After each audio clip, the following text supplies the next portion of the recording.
L'Exode est au cœur de la théologie des Juifs, mais les exils sont aussi au cœur de la théologie des Juifs. C'est-à-dire que pour eux, il y a eu 4 exils, et ils sont présentement dans la 4e. C'est-à-dire que la première exil, ça a été en Égypte, okay? Après ça, ça a été Babylone, après ça, ça a été Nebuchadnezzar, comme ça. Okay? Il y a eu 4 exils. Là, l'Empire romain a vidé les Juifs du pays en 70 après Jésus-Christ. Okay? Il a vidé le pays et les Juifs se sont retrouvés en exil. Ça va? Donc, eux, ils fonctionnent que, je parle des Juifs, ils fonctionnent que pour chaque exil, Dieu les ramène parce que il a fait une alliance avec Abraham. Je vous ferai une grande nation, etc. Donc, ils sont convaincus qu'ils vont revenir, mais ils savent aussi que si on est en exil, c'est parce qu'on avait besoin de se repentir, puis on ne le fait pas. Donc, il y a cette notion de repentance et si tu regardes l'Apocalypse, si tu lis, si tu surveilles l'Apocalypse, tu vas t'apercevoir qu'après tout cela, ils ne se repentirent pas. Après tout cela, ils ne se repentirent pas. Ça revient comme un refrain. Pourquoi? Parce que l'intention de l'action de Dieu, c'est qu'on revienne à lui. C'est ça l'intention. Donc, si ça en prend beaucoup pour que je revienne, puis il y a des fois, ben, après avoir tant essayé, finalement, ils ne sont jamais revenus. Parce que face à l'adversité, tu peux aussi régimber. Tu peux augmenter ta rébellion. Au lieu de te repentir, tu peux augmenter ta rébellion. Ce Dieu-là, j'en veux pas. Voyez-vous? Donc, alors, l'Apocalypse, malgré le fait qu'il y a des jugements, il y a toujours cette idée que Dieu veut ramener les nations, il veut ramener Israël. Il y a toujours cette idée-là qui est en arrière. OK. 2 Chroniques 36. Et au verset 21, on peut prendre 20. Nebuchadnezzar amena captifs à Babylone ceux qui échappèrent à l'épée et lui furent assujettis à lui et à ses fils jusqu'à la domination du royaume de Perse, afin que s'accomplisse la parole de l'Éternel prononcée par la bouche de Jérémie, jusqu'à ce que le pays ait joui de ses sabbats et se reposa tout le temps qu'il fut dévasté jusqu'à l'accomplissement de 70 ans. Et là, on vient de tomber avec un chiffre extrêmement important, 70 ans.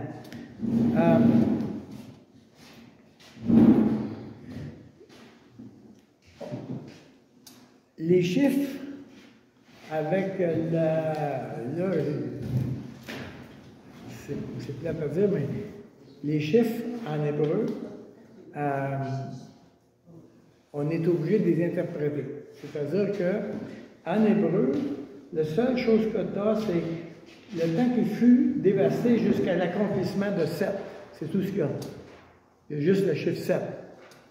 Mais ça peut être des heures, ça peut être des jours, ça peut être des années, ça peut être des mois, ça peut être, des périodes. Donc, les traducteurs prennent une décision, eux autres. Ils prennent une décision, dans ce cas ici, ça va être des années. Voyez-vous? Maintenant, c'est pas sans raison qu'ils choisissent cette année-là, parce qu'on va le revoir dans Daniel.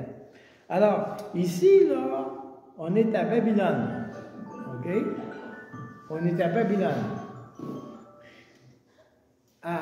Daniel est à Babylone. Vous vous souvenez, Daniel dans la fosse au lion, les rêves que Daniel interprète au roi Nebuchadnezzar, etc. Daniel, tout ce qui se passe dans Daniel se passe dans les 70 ans ici, et Daniel dit, Dieu nous a exilés de Jérusalem, il nous a déportés comme un jugement qui va durer 70 ans. OK? Donc, quand il écrit, parce que là, on va aller dans les... On va aller dans l'Apocalypse. OK, non, on va aller dans l'Apocalypse de Daniel. On devrait dire l'Apocalypse de Daniel plutôt que les prophéties de Daniel. Je vais vous dire pourquoi. Parce que les prophéties sont conditionnelles et l'Apocalypse est inconditionnel. C'est-à-dire que les prophéties, c'est que Dieu avertit le peuple d'un jugement, mais si le peuple se repent, bien, la prophétie n'a pas lieu. Par exemple, Jonas, Dieu a dit, va à Nénive, puis dans 40 jours, Nénive va être détruite, s'il ne se repent pas. Mais là, ils se sont repentis. Il n'a pas été détruit. Voyez-vous? Donc, les prophéties sont conditionnelles si je réagis correctement à l'avertissement. Une prophétie, c'est un avertissement. Voici ce que Dieu veut, faites ça. Si je réagis positivement à l'avertissement, la prophétie n'aura pas lieu. Ou elle va avoir lieu parce que j'ai obéi, etc. L'Apocalypse, c'est pas ça. L'Apocalypse, c'est une déclaration de Dieu de voici ce que je vais faire. C'est quelque chose d'arrêté que Dieu met en route. Donc, c'est pas lié avec si je me repens ou non. C'est la séquence que Dieu installe. Alors, maintenant, le fait que le 70, on va aller maintenant dans Daniel chapitre 9.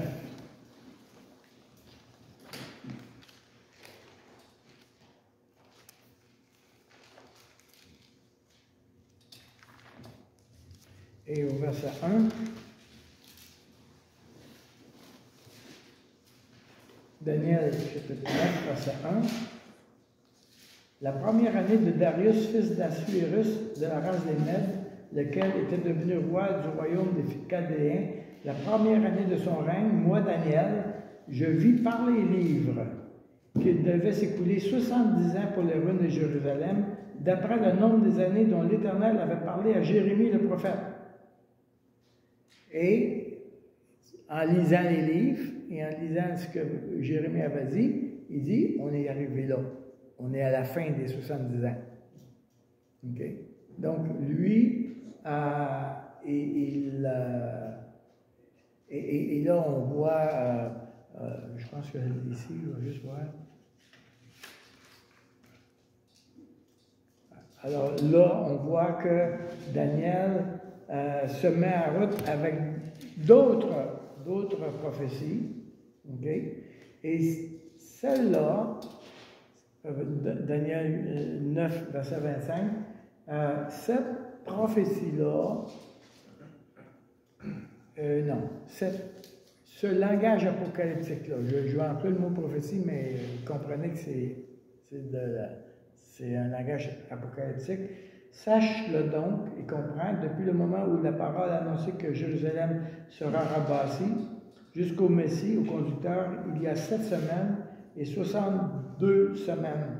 Les places et les fossés seront rétablis, mais en des temps fâcheux. Après les 62 semaines, le Messie sera retranché, il n'aura pas de successeur.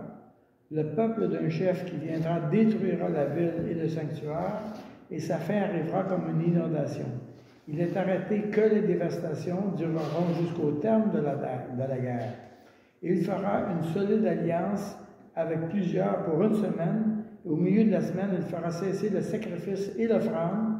Le dévastateur commettra les choses les plus abominables jusqu'à ce que la ruine et ce qui a été résolu fondent sur le dévastateur. OK.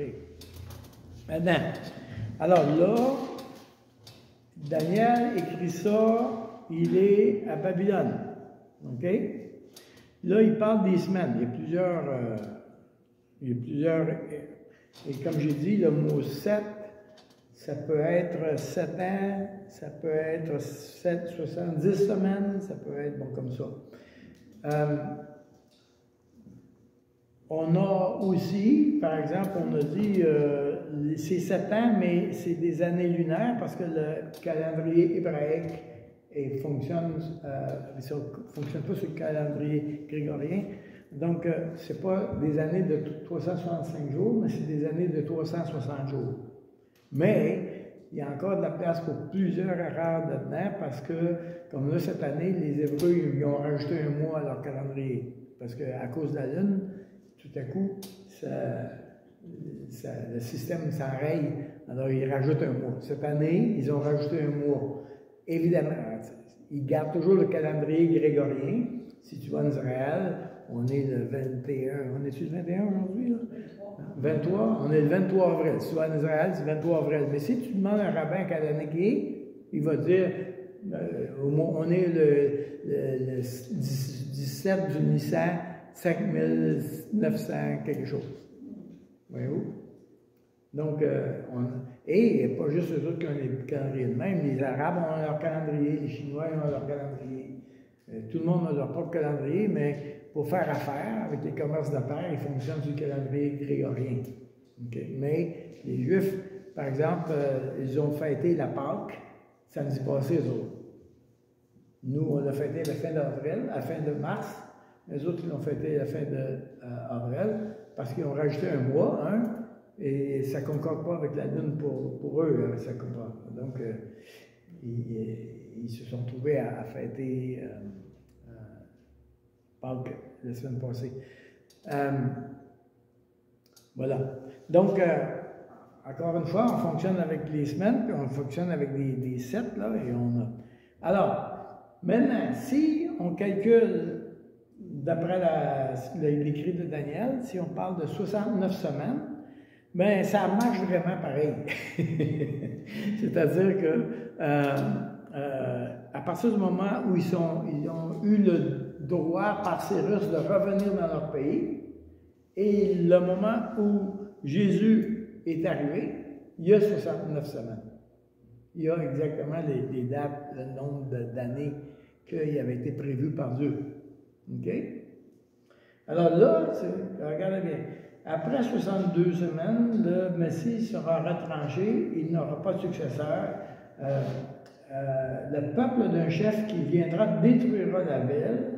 Et j'essaie il y a une semaine qui me manque à quelque part. Il y a 7 semaines et 62 semaines, c'est ça. Il y a 7 semaines et 62 semaines. Je ne sais pas pourquoi il a dit 2 affaires de même, mais il faudrait écouter les rabbins pour savoir qu'est-ce qu'ils ont dit là-dessus. Parce que, voilà. Alors, là, on a 60. Il dit, après ça, le peuple d'un chef qui viendra détruire la ville. Le peuple d'un chef, c'est les Romains. Hein? Le peuple de César, ils sont venus, puis ont entré dans la ville, puis ont détruit Jérusalem. Okay? Le peuple d'un chef qui viendra détruire la ville et le sanctuaire et sa fin arrivera comme une inondation. Il est arrêté que les dévastations dureront jusqu'au terme de la guerre. Et là, on est encore dans le fameux problème prophétique, c'est que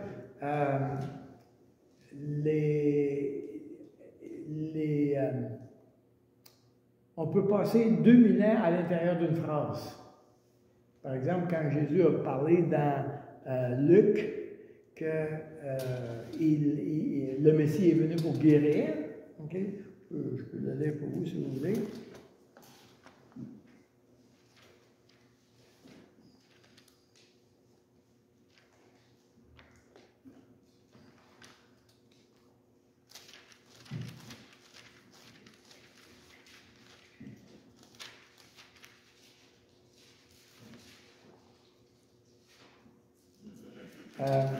Jésus,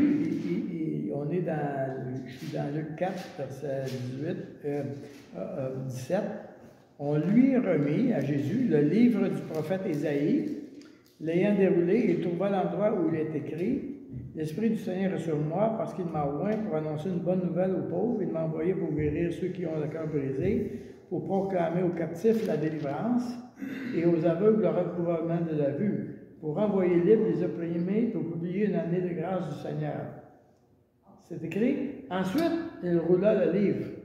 Mais il arrête dans le milieu de la phrase. Parce que la prochaine phrase, c'est le jugement des nations.